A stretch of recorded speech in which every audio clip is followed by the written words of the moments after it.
Alrighty, what's going on everybody? It's your JRPG enthusiast here, Shadow Elite, back again with another video and all aboard the hype train for Fire Emblem Fates, Fire Emblem Fates Conquest, Fire Emblem Fates Birthright, and final Fire Emblem Revelations, the third DLC thingamajig. Alright, anyway guys, so yeah, I am hyped for Fire Emblem Fates. So yeah, underlining it, I am very hyped for Fire Emblem Fates. I cannot wait to play the game. But there's some things I don't like about its current practice with the multiple versions, DLC, splitting up characters. You know what? We'll get to that later. Let's be a little bit positive right now, okay? Let's try to be a little bit positive right now. So basically, yes, I just got into the Fire Emblem series with Awakening. I don't know if you can call me a Fire Emblem fan because all I have played is Awakening, and I loved Awakening. Tharja for the win. She is best girl, period, okay? Stop trying to deny it, people, alright? They try to make some rip-off Tharja character in Fates, and no, it's not gonna work. I can tell you that right now, alright? But yeah, all that, freaking fanboy, weeable crap aside, Fire Emblem Fates was legit a great game. Okay, legit, it was awesome. Okay, the strategy RPG aspect of it, the gameplay aspect of it, the couples you put together, the kids will inherit their stats and skills, and you can have them inherit Gale Force, and you can have them inherit other skills like Gale Force or Gale Force and some other skill called Gale Force because Gale Force. But yeah, anyway, so yeah, Fire Emblem Awakening creeped its way to my top 5 favorite JRPGs of all time, and it's still up there right now. It's still chilling up there, and I absolutely loved it. I don't play on the classic difficulty because if you're gonna play on the classic difficulty and somebody dies, and somebody that you don't want dies, you're just gonna restart the game anyway. So what is the point? Why put yourself through that? You're damn right. If I played on classic and Tharja died, you think I'm just gonna sit there and let her die? No, I'm gonna reset the game and make sure she lives next time. I understand the thought process behind that. I guess if you're really going for like the classic play and you're not gonna restart, but fine, whatever. But if you're gonna restart anyway, I've seen multiple people actually say that they restart in case a character dies. I'm like, then why play on classic? Why do that to yourself? So yeah, looking at Conquest and Birthright, it seems like I'm gonna go with Birthright first because first of all, I ran a poll on my Twitter and Birthright won it by just barely won by 51. I think they're like 49% or something like that. And so I'm just gonna get Birthright. Plus, this actually works out well because at first I thought I was getting Conquest first, mostly because I like the characters I saw in Conquest, but as I looked more at the characters in Birthright, I realized that, the Birthright characters, they actually look pretty legit, more better than the Conquest characters. But, I'm gonna get and play both, so it doesn't really matter which one I get first, I guess you could say, but we'll start off with Birthright, and then we'll go to Conquest. I just hope that experiencing the story won't impact it in any sort of way now that you know what happens with each role or something like that. I hope that, not that it spoils stuff, but the impact of the story still remains there even after you play Conquest or either Birthright first. Alright, so let's get to the controversial stuff surrounding Fire Emblem Fates. Okay, 2 versions, 1 extra quote-unquote scenario here. Okay, I don't like this at all. I don't think that it's okay to be splitting characters off, so you can pretty much make an extra buck off of people, pretty much splitting up characters into different games, so you can say, okay, these people will play this game because they have this one, and these people will play this other game because they have these characters in it. And that's pretty much what they're doing. They're trying to get double the sales. However, there's something that could alleviate some of the BS I'm seeing going on here, in that they're saying that each game by itself is the same size as Awakening, and Awakening was pretty meaty. So if that's the case, lengthwise, okay, and enough different and varying areas to it, maybe, just maybe, I can see them justifying it somewhat. But now that I think about it more, I don't think it's going to be that way. Of course, the story's going to be the same, Now, the story's going to be different, but I think the locations are going to remain the same. So it really depends on how much is different for them to justify having two versions. If they're like drastically different from each other, you know, the settings and places you can go, and hell, even the skills you can get, that would be pretty interesting. But I get the feeling that's not going to be the case. But when it comes to the game industry and the word DLC and paying extra money for stuff, I am a pessimist completely. And, you know, I may be a pessimist with that, but I can understand the company's thought process behind it. They can take advantage of us, I guess, and they can make more money, I guess. Which, it's sad, the vicious cycle. We can see this stuff happening. But in turn, if we don't buy it, we don't get another game in the series. It sucks that we can see this and we can see what's happening. But we want to play this game. We do want to play this game. We don't want to support their bullshit DLC. But let's face it, even without Awakening, where was the Fire Emblem franchise? I think it was pretty much just, it was dead for the most part. Besides making a few Smash appearances, it was dead. There was no indication that there was going to be another separate Fire Emblem game. So it kind of sucks that they can do this and nearly get away with it.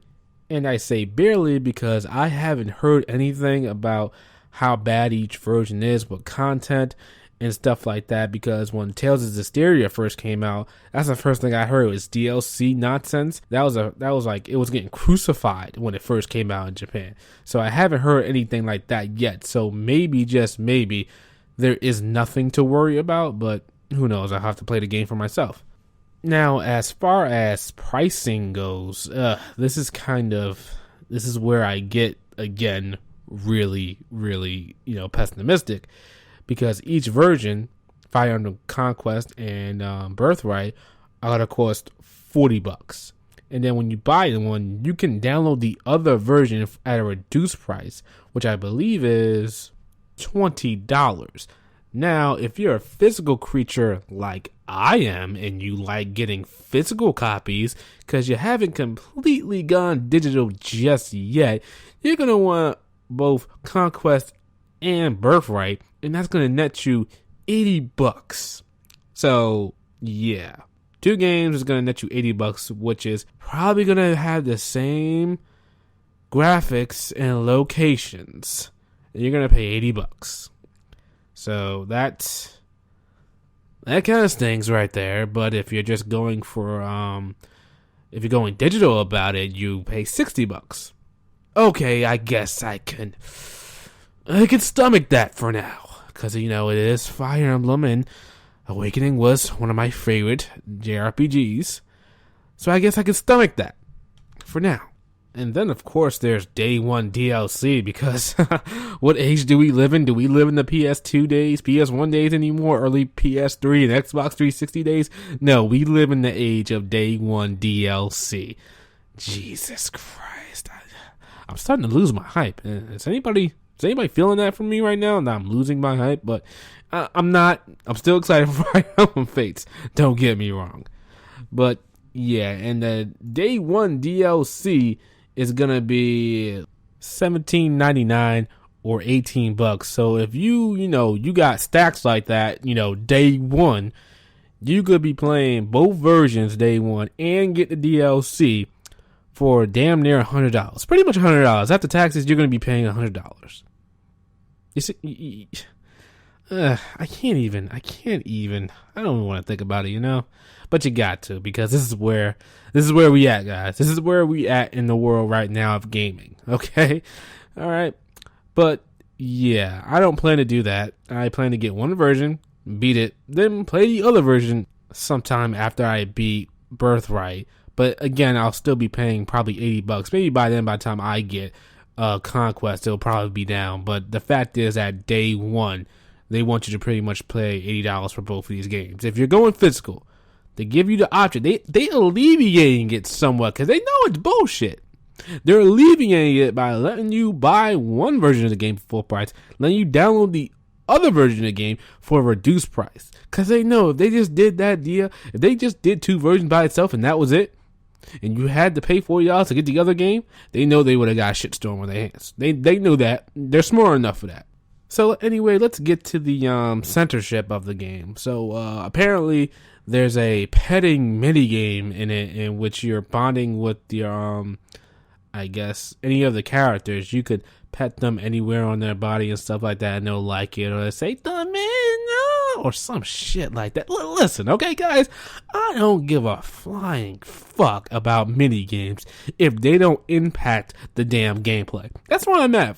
First and foremost, people, I'm at the gameplay side of things. Okay, yeah, I ain't gonna lie to you guys. I like the hot girls or the cute girls doing cute things but that's not what I'm all about. I am all about gameplay. If your gameplay is not there, I am not coming to your game. Period.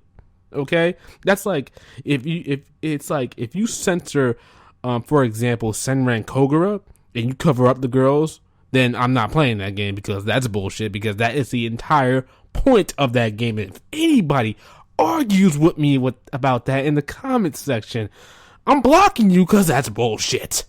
Anyway, let's keep on with Fire Emblem, shall we? There's a YouTuber by the name of Pyro Tycoon, and he made a video expressing his hate of where the Fire Emblem series has gone to. And to be honest, I can't really say anything about it, because I'm one of those people, as I said in the beginning of this video, that I started out with Awakening. I have not played any other Fire Emblem games before. So where this series is headed, more of the I guess, damn, is there a word for this? I don't know. I don't want to say weeaboo. I don't know if that's the right word I'm looking for, but that's where it looks like the series is going with its characters and people picking which game because of which characters are more awesome, more cooler, or more cute, or something like that. That's where this franchise is going. And then you put the petting mini game in there. It's like that. I'm not even a long time Fire Emblem fan, but I can tell you that shit doesn't belong in there. And who thought it was a good idea to put it in there makes no sense. I guess, developers thought, Japan might like it, so let's add that in there. It's not needed. If you're mad about it, I don't understand why you would be. Okay, play the game. Anyway, this is supposed to be a hype train, and I'm getting a little bit negative, so I don't know if this is a hype train anyway. Anyway, I'm gonna play Fire Emblem Fates, getting Birthright first. Not getting the day one DLC, because I don't fuck with day one DLC like that. And I'm gonna give you guys my first impressions, which I'm pretty sure I like it, because if it's anything like Awakening, because supposedly Birthright is more like Awakening and Conquest is harder. And I say, I don't care, bring it on, let's go, bitch. So I'll play a harder game, no problem, but I'll get Birthright because, yeah, I do like what I see with the characters in Birthright a little bit more. You might think I'm a hypocrite because of that, but no, I'm about gameplay above everything else. It's like the series has gone completely like the Pokemon side of things. It's like, what Pokemon do you want? The Pokemon are only available in red that you can't get in blue. And like here, you can only get the characters that are only available in Conquest that you can't get in Birthright, and vice versa. It's something like that. So, you know what? Anyway, guys, despite my criticisms, despite my pessimisticness, despite my, I guess you could say negativity, or just, it's real talk at this point, okay? It's just real talk. I am hyped for Fire Emblem Fates. I can't wait to play it. And let me know in the comment section what you guys think. Which ones are you getting first, Birthright or Conquest? Do you feel the same way I feel about it with the DLC, the petting minigame? I really want to know where you guys stand on this. And anyway, guys, that's it for this video. All aboard the Fire Emblem hype train, and I will see you guys when the game comes out. Peace.